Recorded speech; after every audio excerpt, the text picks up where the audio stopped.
How about a beautiful blue tall flower for your garden? I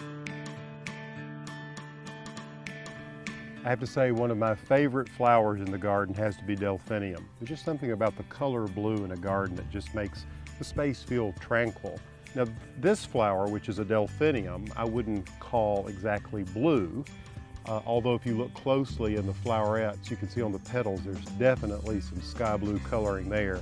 The overall effect in the garden is that it comes across as sort of a bluish lavender. In fact, this is from a series by proven winners called the Guardian series.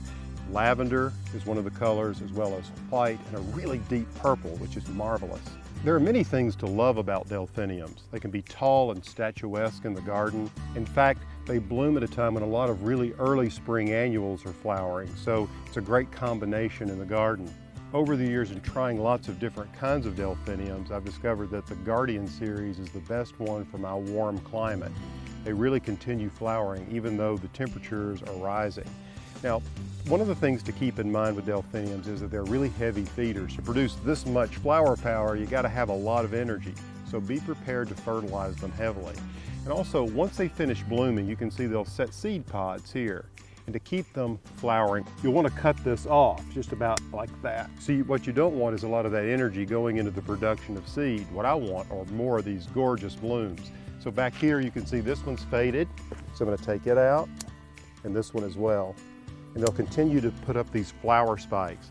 These are gorgeous in arrangements. Something to keep in mind if you grow Delphinium, you can see they get really tall, and some varieties get very, very tall, so staking them is important.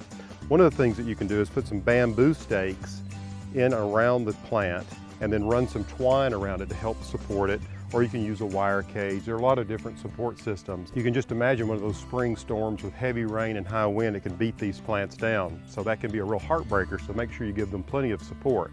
When it comes to moisture, Delphinium like consistently moist soil, but it needs to drain well. They don't like to be planted in soggy, wet soil. They don't like wet feet. If you like these tips on how to grow some of your own flowers, we got tons of them. Keep checking in. Make sure you subscribe to ehowhome. Now I'm going to get out of the way so the hummingbirds and butterflies can enjoy it.